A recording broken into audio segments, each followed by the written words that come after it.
Well, I'm so excited today to visit Amy Linhart of Humming Harvest Farm.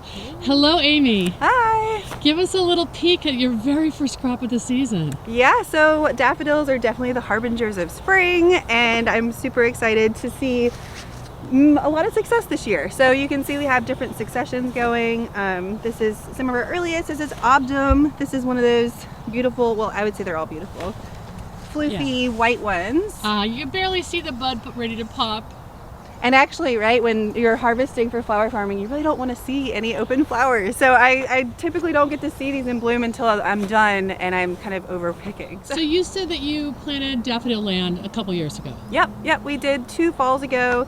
My husband was going to rig up some cool tractor implement, and we ended up just doing the kind of drill by hand system, which took a long time, $13,000 in the ground, but it really pays off. We're experimenting with mulch and how we can manage weeds, and the grass seems to be held back a lot by the wood chips, which is really nice. Looks really great. Yeah. Are you just getting wood chips from other projects on the farm? We actually don't have that many trees on the property, and there are a lot of people that get trees taken down near us. So my husband has some hookups with people, arborists, that, you know, if you need to drop them off, we're always taking chips. So when you planted this, then do daffodils begin to naturalize, or it's not like tulips that often only people treat as annuals, right? Yeah, people treat tulips as one and done. I am such a daffodil fan for a lot of reasons. One is that you don't plant them every year. 2 is that voles don't like them, and we have a huge vole problem, and so we'll see holes throughout, but they don't eat the bulbs. So that's great. They're pretty resistant. The only issues we have are slugs. I'm sure there's some damage. Yeah, you can see they will sometimes go for the early ones, but I typically don't have, we don't even water them in the summer. It's one of the more hands-off. And of course you don't get the bang for your buck in terms of tulips. Like, I don't make the same amount on them, but since they do come back every year, it's such a sustainable hands-off crop if you have a market for it. Sure. So there's some other varieties over here? Yeah. So this one is Obdum.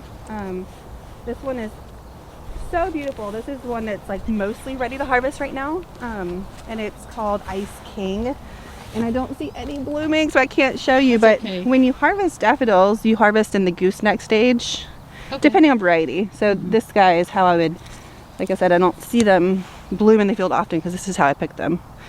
And you just pull them right up so you get the longer stem length. So yeah, I see some that are pretty tall actually. Yeah, almost, or maybe like 18 inches, 20 inches. And I was strategic about the ones I planted. I've planted several rows in places, I don't know, every farmer probably knows you end up planting perennials in the wrong spot and you have to move them. So I planted varieties that were too short or finicky for picking, and then realized these are the ones that are tried and true for tall and sturdy.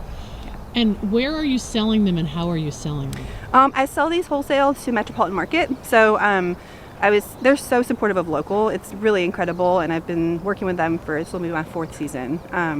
So I sell to all 10 stores for daffodils. Wow. So they put them on the truck and do the inner store deliveries. So you deliver to their distribution center? To the Tacoma store, actually. So they have a truck that leaves from there. So awesome. I personally deliver to Gig Harbor in Tacoma, the Proctor store. So, yeah. And that's a kind of an upscale regional grocery chain that I don't think locals there only vibe, but they do, especially in their food and when produce. They can, they're really excited about it. Yeah. So they're kind of the perfect customers you'd hope to work with if you're a local grower. Yeah. They'll take everything you grow with daffodils. With daffodils, yeah. Wow. It's great. And have you delivered already this season? Yeah, I had my first one yesterday. So it felt really good to have a bucket of flowers.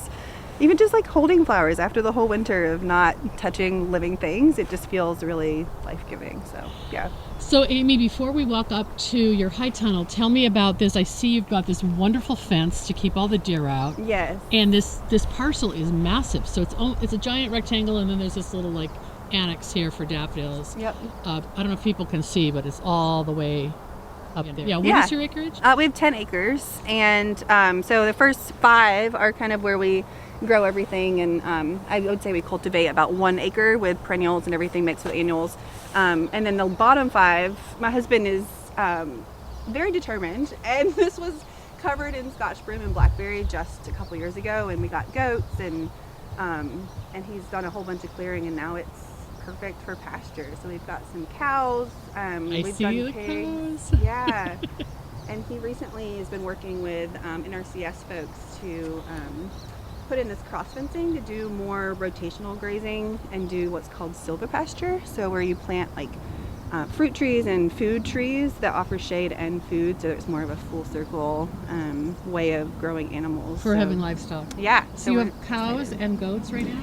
We actually sold our goats to a dairy just because they did their job. So like he said, they ate their way out of a home. Oh, they did all the They did so much rumination. clearing. Yes. Oh, wow. Yeah, they were really effective. They love, sprouts of blackberries, and so they helped keep it down. So now it's perfect for pigs and cows. So That's amazing. Yeah. Wow. Okay, so you must have put the deer fence in. Casey did. Yeah. My husband did. Yes. Casey's very useful. Very useful. He's coming down now. The trick is to have a flower farmer who, at least a farm with at least one employee who knows how to fix everything. Hard work. Great. Well, this is your first crop of the season, so Yes. very cool. Absolutely. You've got some really young ones coming up. That's an. Yes. I almost thought that was an allium. Yeah, they actually do look really similar when they're first starting, and I've made the mistake of mixing in the field before, not knowing what it actually is. But I do this intentionally. You can see, right, like there are successions coming. So these will be some of my later ones that'll come up when, so that I have them for 6 weeks is usually my season. And you have how many, about? 13,000 Wow. is what we did. That's amazing. It was funny because my husband wasn't planning on helping plant, and then Casey, you're in now. You're in the video. Oh, yeah. Hi. Tell us, I was just Yeah. asking about the fencing, and I understand you built the whole deer fence. Yeah. Wow. How Yeah. long did that take?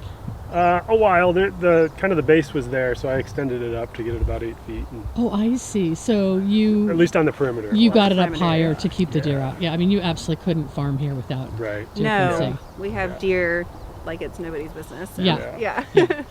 This whole peninsula is infested with deer. Yes. Yeah. I understand Every that. time I walk in the neighborhood, I see them sneaking in somebody else's yard, and I'm like, can't come in ours.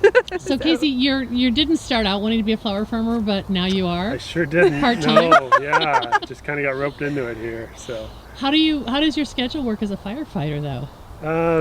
So I work basically 2 24-hour shifts a week. Wow. So. We Yeah. get blocks of time off, like 4 days off. Blocks of time sometimes. now to be on the farm this summer. Exactly. Yeah. So I come home and she puts me to work on whatever she's got going. It's really true. It's a actually. collaboration. I love it. He loves Yeah. Another exciting thing that we have going on below the daffodils, we're going to be fixing our fence line soon to include it more, but you can see the wood chips. It doesn't look like much, but it's a whole hedgerow of dormant native plants that are really the first of their kind, working with Pierce Conservation District to be for pollinators and for cut flowers. So they specifically worked with me and another cut flower farmer to figure out what are some of those natives that are really useful as cuts, but also for pollinators. And so we have 2 different hedgerows going, which is super exciting. So this will be the first year of them blooming after they put them in the fall. Are they mostly perennials? They're all perennials. Okay. Yeah. So when those get up and running, I'd love to do a story about that, just to Yeah. let people think about sort of. We've talked about this before with people in other regions about natives for habitat, regenerative farming, and cut flowers. Yes, but the Pierce Conservation District works with the NRCS, and so they actually do funding. They've been working with veggie farmers for Yeah. a long time, but it's the first time it's for cuts, specifically for cut flower farmers. And you're talking about Pierce County, which is the county that you're in. Yes. It's just south of Seattle. It's the Tacoma County. yeah, very including cool. Gig Harbor and whatnot. Yeah, we did a couple stories and podcasts a couple years ago with a flower farmer in Michigan who got one of the, is it called SARS grant? Yes. And she was researching natives for their area and for cut flowers. So there has been some interest, but it's I think you're a pioneer. Well, I feel like I'm being led by the Conservation District. Absolutely. They did so much work. So the neat thing about this is they made it into a template. So it's not just like,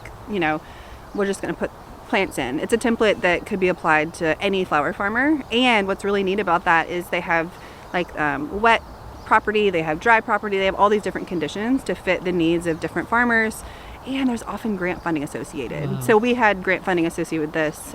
So if farmers are interested, I think they're going to start putting that out there pretty soon here Let's after probably, this trial. Yeah, if you have a link or something, Yeah. let's share it in the show notes. Yeah, That's absolutely. exciting. Yeah. Okay, what is here before we leave? I have to ask you.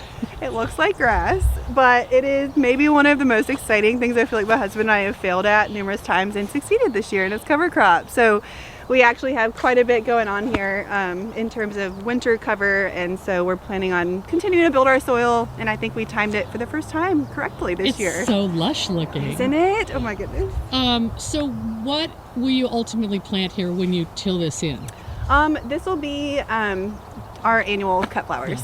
Yeah, and actually we're gonna try not to till. We got what's called a flail mower, so it mows, we as in Casey did, my husband, so it mows super close to the ground and it mulches at the same time. So we're gonna experiment with tarping that, letting it die, and then just keeping it all in the ground without turning and disrupting the soil. That's So F-L-A-I-L, flail? Yeah, yeah. Okay, where- yeah. And what do you have tarping over here? I know, it's really kind of an eyesore. This was actually our cover for the daffodils, so we actually covered them for a while to get some of the weeds out this winter, the black stuff. But this will be where I'm planting my first succession of things for spring. So we actually put in our first succession of sunflowers. Something actually growing in the field for the first time in a few months. That's awesome. Yeah, feels really good. I just see the potential Yep. of blooms everywhere. I know, we should show you before and after where it's, you know, Okay. it's this and there's like You all have the photos flowers. though you can probably Yes, give me. Okay, absolutely. great. All right, good. Yeah. So I hear you just built a high tunnel. Well, actually, I saw it Yeah. when I came in, and I know a lot of people are trying to participate in that program. Was it a multi-year program? Well, we didn't get it the first year, and I would say for farmers that get disheartened, I mean, we were super let down because we thought everything was in and they were just missing something and didn't let us know. Be persistent. There's so many pieces and so many people involved in that. I can't tell you how many phone calls we ended up making this year because we're like, we're not dropping the ball again. Yeah. We really want to be in the running at least, right? And then we were not only in the running, but we did actually get one. So we got funding to buy one. And Casey, you built it. Yeah. You must have had to have some helpers, right? It's like it's big. It's bigger than It you. is, yeah. It's huge. Yeah, I had a couple friends come over for a couple days. The hardest part is setting the actual trusses in the post. You pour the post in concrete, assemble the trusses, and then set them in there. So I had help with that, and then I had help putting the plastic on. It's like raising the barn. It did feel like that. Yeah, putting the ribs on basically. That's great. What is the size? 100 by 30. Okay, that's So, standard, right? Massive.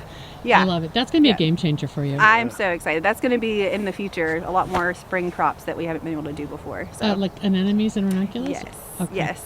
And I want to do a lot of overwintered stuff too, just Amy and things that like the cool weather too.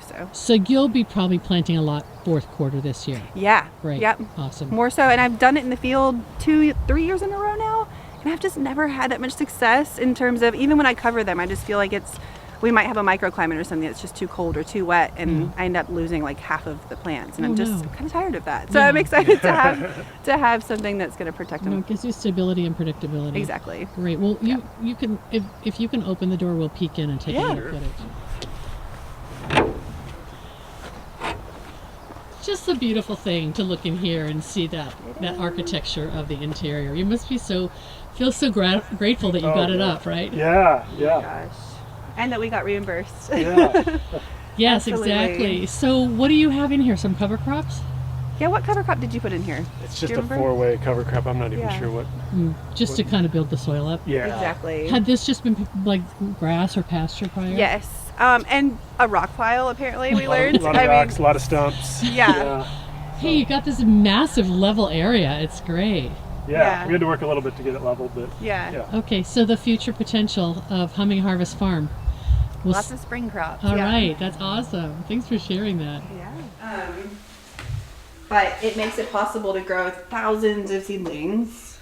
With this setup, you mean? Yeah, inside. And I can seed, when it's nice and rainy outside and sit on my dining room table. And When do you think you'll take these outdoors to harden off? so I have 3 successions of sunflowers right now. So this one I should start hardening them off now, basically. Okay. And and then they'll go out into that low tunnel or another tunnel like that? we have a little greenhouse that's a little closer. Oh. I'm still not used to having another extra Oh, space. you'll move from here to the greenhouse. Yes, for Okay. about a week. And then we put them in the field under the low tunnel. Okay, Yeah. great. And these also look about the same vintage. Are those a little- Yep, these are all. I do 6 trays at a time. Wow. Yeah, and then there's our next succession, and then the most recent one down there. Oh. And we do food too, so I've got peas and kale and all that stuff. Love it. Yeah. Very cool. So smart. Yeah. And it's warmer in here probably than the greenhouse. Oh yeah, definitely. I don't think it would take a lot longer for stuff to sprout otherwise. Okay, thank you for the tour, Amy. That was really fun. Yeah, thanks for coming out. Well, we had a little bit of a decision to do this early because you've got a busy year. So your season's just getting started. But I want to talk a little bit about Humming Harvest Farm, how it came to be, and what do you do besides wholesale? Because we've talked about selling the daffodils wholesale. Give us a snapshot of Humming Harvest. Yeah. So what we are primarily wholesale, Okay. and so we do daffodils in the spring, and then I do about 100 mixed bouquets a week. I make all of them, but I have helped this last couple of years. Oh my goodness. Of harvesting, which has been great. Okay, so before that, you would harvest and produce Yes. the mixed bouquets. Yeah. Now you've got help harvesting. You're Yes. producing 100 bouquets for a single delivery to Met Market? 70 to Met Market, and then I usually do a couple 15 bouquet deliveries to, we have I don't know if you noticed, a farm store kind of near the entrance on the bridge. It's called Local Boys. So, I saw that. Yeah, Oh. so they sell my stuff too, and it's so close. It's super nice. Oh, how nice. So that's primarily the main bulk of what I do, I guess. I also do some straight bunches to Met Market. Like, I love growing marigolds. They're just bomb-proof, and they're so cheery in the fall. So they call those growers bunches? Yes. Yeah. Yep. So I do growers bunches or straight bunches of sunflowers as well. So that was one other thing I started last year really early. I got them around Mother's Day. So I've been doing specialty like whites and things like that, and people love them. So. Like in the green centers instead of the dark centers? Exactly. Wow, Yeah. that's amazing. White light is my favorite. Why does going wholesale work for you? I mean, you've been farming for about 5 years or so, haven't you? Yeah. Okay. So this will be my 6th season, Okay. which is wild. Yeah. Yeah. So I think wholesale. I actually did go to a farmer's market, and I just realized, it's a lot of time. Yeah. So I love connecting to customers, but I found that I can do that in workshops. So in addition to the wholesale, where I really just want to be outside. So I do find it works really well for me because You like the farming. I like the farming part. Yeah. But also the design. Yeah, I actually do really like the design part too. But So I've done a few- not leaving the farm and doing all these, other pop-ups and that sort of thing. Right, and events. Like I've done flowers for my friends. I'm actually doing my friend's wedding flowers this year because why not? It's so much fun. Yeah. But it's a lot lower stakes when they're their friends that they just love everything you do and they trust you, and it's a lot different from building the rapport and working with brides and having contracts. And so I've found that I'll do 5 years in, I was like, okay, I'm not doing any more arranging for weddings, but I'll do straight like buckets. So they'll pick up a bucket of a color scheme because that's kind of wholesale style for me. Yeah, So and I think really like that. I think you have all those options on your website, so I'll make sure that people see that. We'll share that link. But it's almost like you've got the wholesale relationships solid. Yes. And it sounds very reliable. Like there's not a lot of communication required in that. They just have you on a schedule, or you tell them what's coming. Yep. And it's pretty much the same every week. So that was what I wanted standing orders so that I crop plan around that. But what is exciting is with the West Sound Floral Exchange that I'm a part of. I know Jody has been on the podcast before. She's one of my dear friends.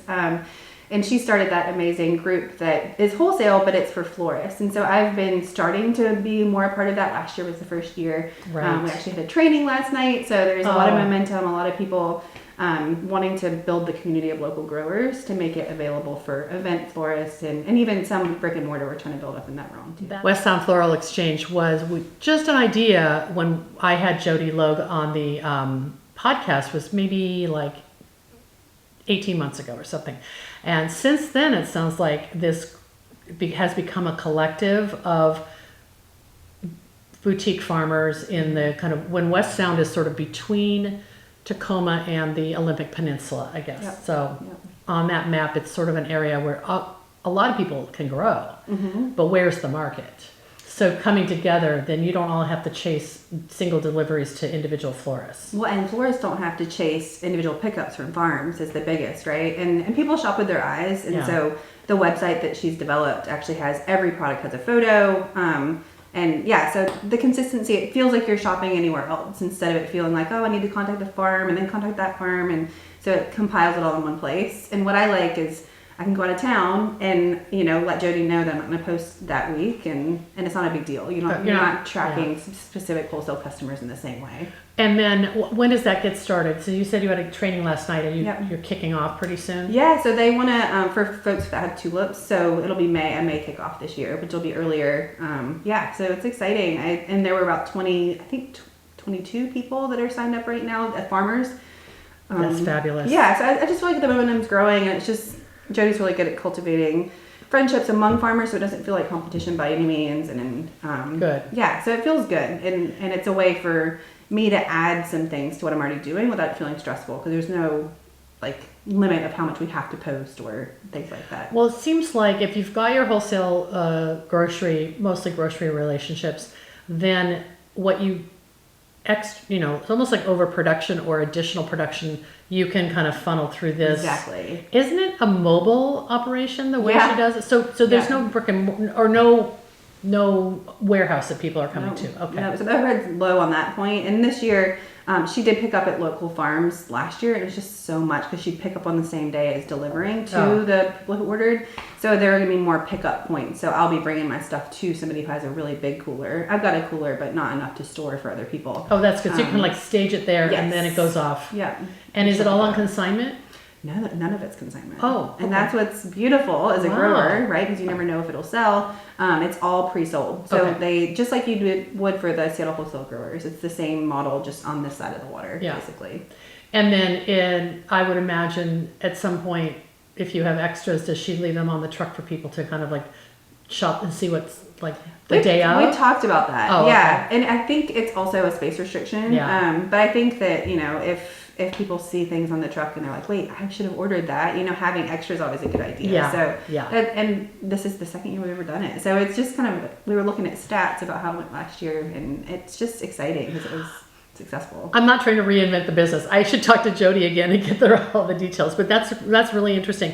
So the people who are buying off your website for DIY, that's sort of more of a community service. You're not really trying to go after DIY brides. No. Yeah. And I actually don't even have it on my website anymore because I really don't want people people will reach out because they see my things at Met Market and they like it, and I'll work with them if it works as a good relationship. But I teach full time during the school year, and I really value my summers, and I don't want to be guided by event schedules. So I don't actually seek them out. It's often a friend of a friend or word of mouth. So I'll often help people when they want it, but only if it works for me. Yeah, I love it. I love it. So when I met you, you told me that you were a college professor and you're teaching in environmental science. Yes. Talk a little bit about how did that lead to flower farming, or how did you juggle all this? That's a good question. And actually, one of my role models that I encountered in graduate school was a farmer and a professor. And I feel like that's what put together to me that, wow, you can do that? And really? They live on Whidbey. So, and they taught at UW. So just a really inspiring, I ended up being a TA for them. So I helped teach an urban farm class. And before that, I'd only gardened. I never dreamed of doing big ag at all. Or not big ag, but agriculture. Any ag, yeah. Yeah. And I grew up gardening. My dad is actually an influence of why we have our name of our farm, and he was a huge gardener. So I've always loved growing things. But how did your dad influence Humming Harvest? So he loved hummingbirds, and he was a huge grower. And so we were trying to figure out how can we incorporate that somehow. So the humming part. Pay homage to that. Exactly. I love that. Yeah. And then when you were in graduate school, you said UW, but for people who don't know what that means, University of Washington. I saw on your bio on your website you were in marine science or something. Yeah. Wow. Yeah, I know. I spent my 20s doing seasonal work as a park ranger, as a marine naturalist, a whale watching naturalist. So I was on boats, and I always thought my career would be on boats. Right. And then I ended up in a career where I'm plugging into the soil really hardcore. Yeah. But you're near the water. Yes, and I had to be still near the water. That's definitely. cool. So this professor in graduate school was farming during the summers? Well, during the school year too, actually. Wow. And they were a marine scientist too, at a PhD in marine science. So an interesting parallel in a lot of ways. I love that. And they had a farm on Whidbey that they had actually a lot of employees too. So they would farm during the school year. I did a video for them and got paid in a CSA, you know, so they were mostly, and they're mostly veggies. They do some animals too, but It's nice to have mentors like that who, Yes. even indirectly, Mhm. I always say that about my undergraduate degree was in home economics, which doesn't exist anymore. My mom did the same. Really? Yeah. Oh, all yeah. right. Well, I got to meet her when she comes Yeah. out. But all my, and it was a small Christian liberal arts college, and very much my peers were going there for their MRS degree. Like nobody was nurturing female students to pursue careers. But I was in a program with all female professors with advanced degrees, masters and doctorates, and they were my role models. So I just assumed that I would go into a professional track, regardless of what my family situation was, because they did it. So I consider myself like I dodged a bullet on that one. I got very lucky, and I feel like, you know, just hearing your story. Now you're a teacher and you're influencing college students. Hopefully they know about your farm, right? They do, and I've more and more brought that into my classroom. Actually got tenured last week, so it feels like, I know, it feels like such a huge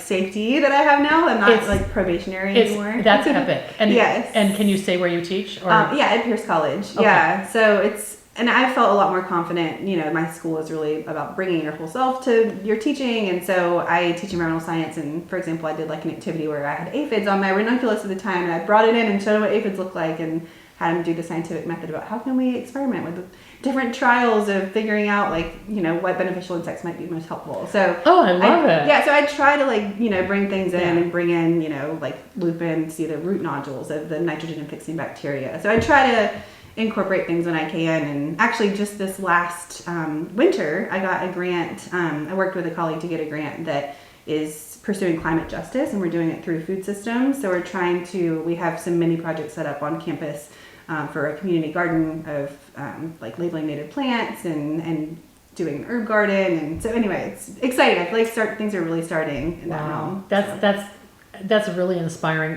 Has there ever been a farm on the campus? No, and there are some campuses, community colleges near us actually. TCC, Tacoma Community College, has a beautiful a student garden and one for the community that's largely immigrants actually. So it's really serving a really wide range of needs in the community. Not just students at the school, but neighbors. Yeah. So it's inspiring. So we're trying to look to these entities, and I see a lot of groundswell movement right now of trying to make something happen on our campus. But if you're doing it as climate justice, the garden or the planting part is really just the practicum for the students learning. Yeah, and this is actually the very beginning. We literally had a visioning workshop yesterday. So it's still really preliminary, and so looking ahead, it seems like based on the visioning workshop, a lot of people want students to feel comfortable accessing food on campus. So thinking about food access as being central to that, but also building into the curriculum. So it's a way to see not only can you grow on campus, but you can grow in your own yard, in your own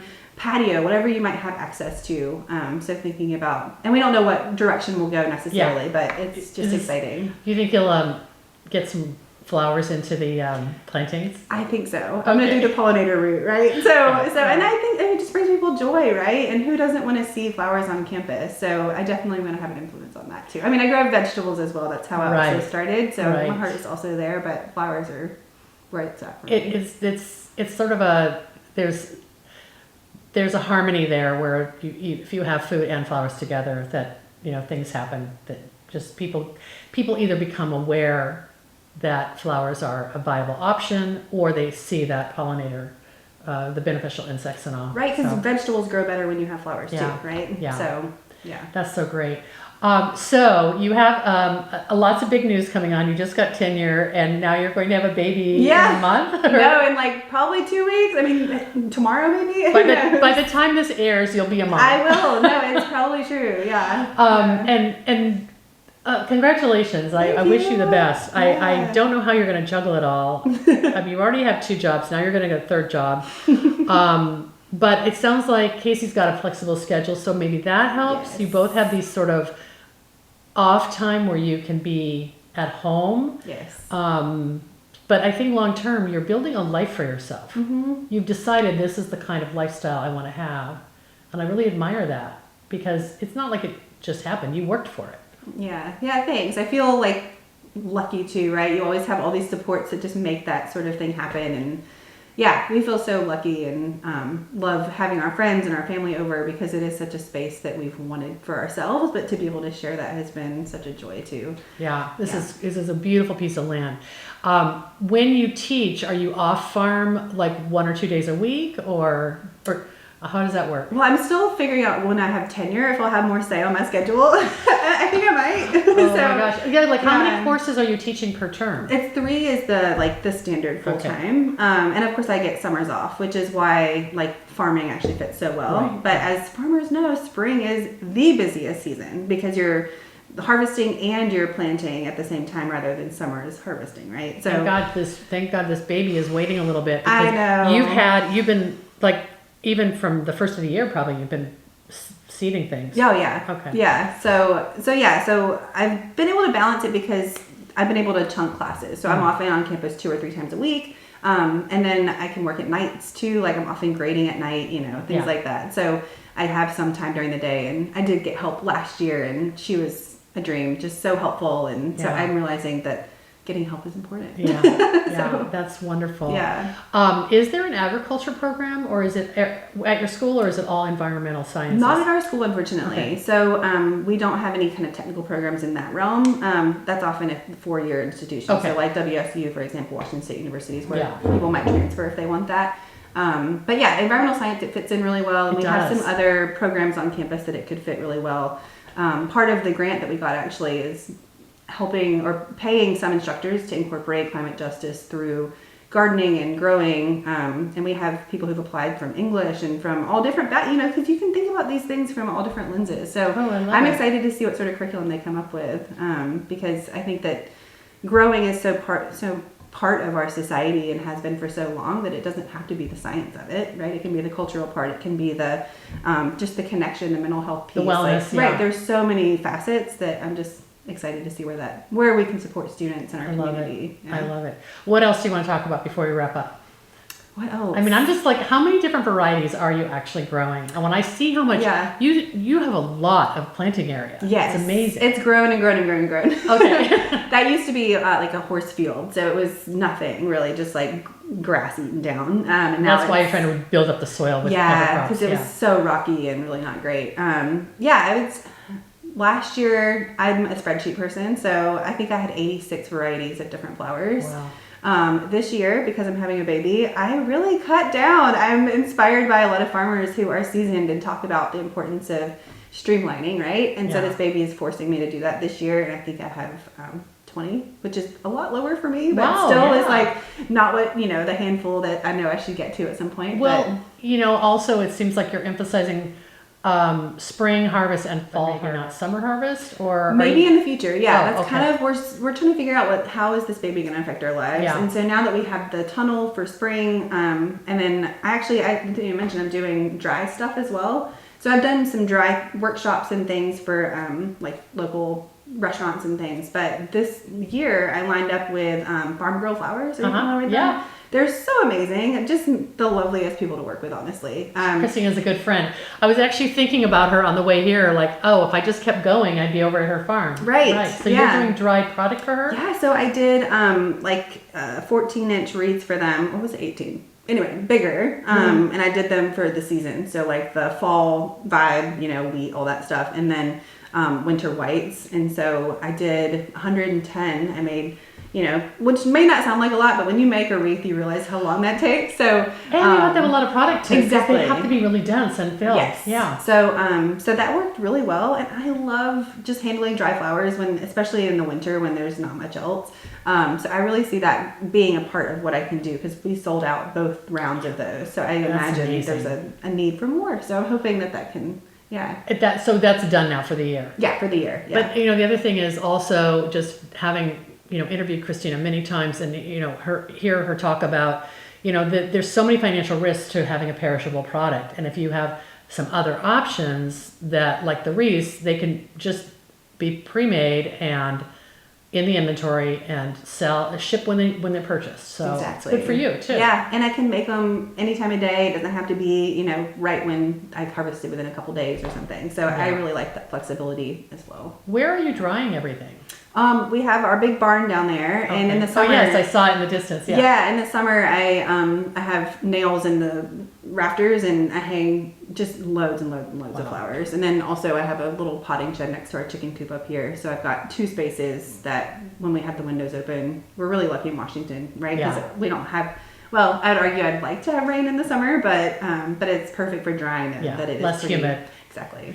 And I know you mentioned to me when we were walking around about having people here in the fall for workshops. Are you mainly teaching wreath workshops? Yeah, so I've done mostly wreath. Okay. And actually I haven't hosted on farm. There's a whole sequence of insurance considerations for that. I would love to. That's our goal at some point, but we don't have a good workshop space quite yet. I'm sorry, I misunderstood that. So you're doing them at other venues? Other venues, yeah. So I've done like at breweries, at like restaurants and things like that, and that's worked out really well. So that's primarily, I can't think of any other. Oh, and I've done bloom bars. So I've done bloom bars and like dried workshops. Yeah. And I love teaching, right? Yeah. So it's a way for me to facet both pieces of myself, and it's really, really fun. So that's awesome. Yeah, so I love doing that too. Well, I hope you'll share some photos of, even how the field looks when it's full. Yes, very different. Okay, great. And then I am so glad we can share this and have a little bit of a tour and this conversation. I can't wait to come back and see it when all the amazing, fields are full. Your high tunnel is full, maybe next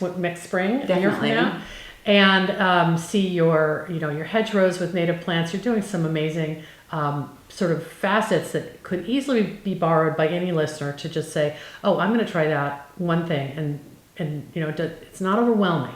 It's just if you kind of chunk it out and try it, and then the next year add something else. Totally. Which is what you're doing. See what works and then drop what doesn't, right? That's the hard part sometimes, but yeah. Yeah, you went from 86 varieties to 20. I know, it was a lot of self-control, but I think I'm going to thank myself when this baby comes. Okay, I do want to, just before we close, I want to ask. Yeah. I've talked with a couple of designers who've said, or farmer florists who've said, Lenny Larkin is one of them. You don't need 80 varieties. You can make a beautiful mixed bouquet if you're only growing 6 crops, per month. And so you're kind of going that route. Like I have Lenny's book. Okay. So part of my inspiration is Lenny, absolutely. So like can you take 20 and cover the whole season and get those mixed bouquets for your clients, do 100 a week? Mm-hmm. It sounds like you can. I think you can. And I haven't, because I'm also a personality. I mean, as you can tell, I do a lot of things all the time. So I have to rein in, like, not doing that with crop planning. Yeah. And so the goal is to keep kind of cutting and seeing what works well. And that way I'm not dealing with things that aren't as productive, or it's just a lot more complex to manage systems where you have to harvest things so differently. And so that's the goal. I'll circle back and ask you about that. Yeah, next we'll time. see. We'll be accountable. Thank you so much. Yeah, and thank you. Best wishes to you with the next couple weeks. I'm glad we squeezed this in before the baby. Yeah, me too. Thanks for coming. Thanks.